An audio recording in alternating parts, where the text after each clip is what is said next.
आप सबों को संजय का प्यार भरा नमस्कार। आज की कहानी ना बहुत रोचक है। कैसे एक बाबू बाबा बना और वह बाबा कैसे कैद में है अभी पुलिस की। बाबू मतलब क्लर्क की बात कर रहा हूँ मैं।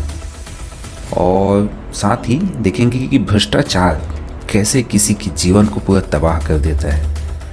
मतलब कहानी ना पूरी फिल्मी लगेगी, ऐसा लगेगा कि 1970-1980 के दशक की कोई फिल्म की कहानी सुना रहा हूँ। तो हाल ही में ना 3 जून की बात है, पुलिस ने कठुमर कोर्ट के एलडीसी मतलब lower division clerk Ashok Kumar को गिरफ्तार किया। और ये कठुमर कोर्ट कहाँ है? ये है अलवर, राजस्थान में। अलवर ना अरावली पर्वत से घिरा हुआ एक नगर है। ये अलवर और अरावली शब्द दोनों मैच कर रहे होंगे, देखिएगा। असल में क्या है, अरावली के ही चारों शब्दों को ना इधर उधर करके अलवर बना दिया गया है। तो फिर कहानी ऐसे शुरू होती है। आज से 17.5 साल पहले, मतलब 2004 में शुरू होती है कहानी। तो हुआ यूं कि 2004 की एक सुबह राम बाबू नामक व्यक्ति कठुआ पुलिस के पास गया और वहां पे अशोक कुमार के खिलाफ एक केस दर्ज कराते हैं। तो क्या लिखा है भाई साहब ने रिपोर्ट में राम बाबू कहते हैं कि करनी कोट गांव का निवासी अशोक कुमार ने पोर्ट में सरकारी चपरासी लगाने का झांसा देकर उनसे 40,000 रुपये ऐंठ लिए, साथ ही फर्जी नियुक्ति पत्र बनाकर दे दिया। और राम बाबू जब उस नियुक्ति पत्र को लेकर कोर्ट में ज्वाइनिंग के लिए गए तो पता चला अरे नियुक्ति पत्र भी फर्जी है। ऐसे में फिर राम बाबू अशोक कुमार के घर गए अपना 40,000 रुपये मांगने। पता चला कि अरे अशोक कुमार ही गायब है। फाइनली मजबूर होकर राम बाबू ने अशोक के खिलाफ पुलिस में मामला दर्ज करा दिया। अब पुलिस ने मामला दर्ज कर लिया। फिर अशोक की खोज में जुड़ गई पुलिस। फिर अपने मुखबिरों से पुलिस को पता चला कि अशोक कुमार अभी कोलकाता में है। जैसे ही पुलिस को पता चला तत्काल एक्शन लेते हुए कठुमर पुलिस पहुंच गई कोलकाता। और जितने भी संभावित इलाके हैं जहाँ पे छुप सकता था अशोक कुमार, वहाँ पे सब जगह दबिश दी गई। तो कहीं भी नहीं मिले, क्योंकि अशोक कुमार ने पूरा अपना भेष भी बदल लिया था, साथ ही नाम बदल लिया था। अब अशोक कुमार बाबा बन गए थे, दाढ़ी बढ़ा लिया था, साथ में भगवा चोला पहन लिया था और अपना नाम रख लिया था प्रकाश गिरी महाराज। तो कहाँ से पहचानती? अशोक कुमार गांव में इसका पूरा परिवार था। बीवी थी, 2 बच्चे थे, 2 भाई थे और बढ़िया सा घर था, सब कुछ था। डर के मारे अशोक कुमार 3 साल तक तो किसी से संपर्क ही नहीं किया। इसकी पत्नी अब अकेले ससुराल में क्या करती, तो अपने दोनों बच्चों को लेकर चली गई मायके।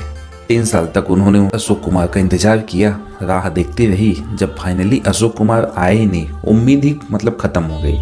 तो फिर इन्होंने फिर दूसरा विवाह कर लिया। और इधर दूसरी ओर इनके दोनों भाई, तो दोनों भाई भी करनीकोट गांव को छोड़ दिए थे और अलवर और जयपुर में शिफ्ट हो गए थे।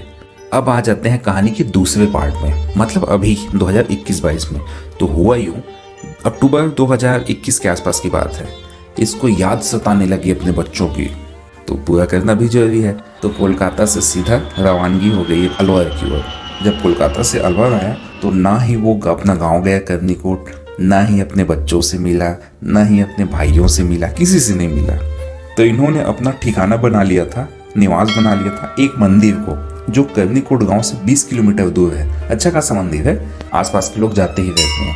तो फिर करनीकोट गांव के लोग भी वहां जाते हैं। हाल ही में हफ्ता 10 दिन पहले की बात है, करनीकोट गांव का एक व्यक्ति मंदिर गया भगवान की पूजा करने और वहां पे देखा अशोक कुमार को। शक हुआ कि अशोक कुमार है, तो उसने जाके गांव में बता दिया कि अशोक कुमार को मैंने देखा है।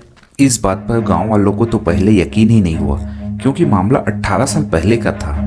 फिर गांव वाले भी प्रकाश गिरी महाराज से जाकर मिले, तब जाके कंफर्म हुआ कि ये अशोक कुमार ही है। तब फिर पुलिस को इत्तला कर दी गई और पुलिस ने फिर फाइनली 3 जून 2022 को अशोक कुमार को गिरफ्तार कर लिया। मतलब 17.5 साल बाद गिरफ्तार हुई। और पुलिस ने इसके ऊपर फिर आईपीसी की धारा 420, 406, 467, 471 लगाया है। अशोक कुमार ने कोर्ट में भी अपनी पूरे गुनाह को कबूल कर लिया। फाइनली अब कोर्ट ने उसको जेल भेज दिया है। तो देखिए किस तरह से भ्रष्टाचार ने इसकी जीवन पूरा तबाह कर दिया। जब अशोक कुमार 2004 में फरार होकर कोलकाता गए थे तो उस समय उसकी उम्र थी 32 साल और अभी 2022 में जब गिरफ्तार हुए तो अभी उम्र है उसकी 50 साल। तो पूरी जवानी निकल गई भागते भागते इनकी। इस पूरी घटना में अशोक कुमार का कुछ कहना है और बेहद खास है हर उस इंसान के लिए जो फर्जीवाड़ा में लगा हुआ है। कहता है, मेरा गांव में घर था, पत्नी थी, 1 और 3 वर्ष के 2 बच्चे थे, सरकारी नौकरी थी, अब कुछ नहीं है, साधु बना, पुलिस से छुपता रहा, फिर भी पकड़ा गया। इस पूरी घटना पे मैं आपको 2 लाइन सुना देता हूँ, तो सुनिए। तो अर्ज किया है, करने चले थे हम फरेब किसी के साथ, करने चले थे हम फरेब किसी के साथ, हमें क्या पता था इसमें नुकसान हमारा ही है, हमें क्या पता था इसमें नुकसान हमारा ही है। तो आप इस सच्ची घटना से क्या सीखिए?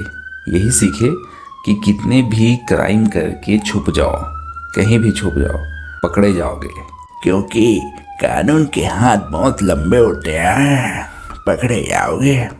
अब एकदम खास चीज़, अब होगी फुल ज्ञान की बात। मैं आपको ना धारा 420 के बारे में बताता हूँ, और बड़ा कमाल का है, ये सुनिएगा।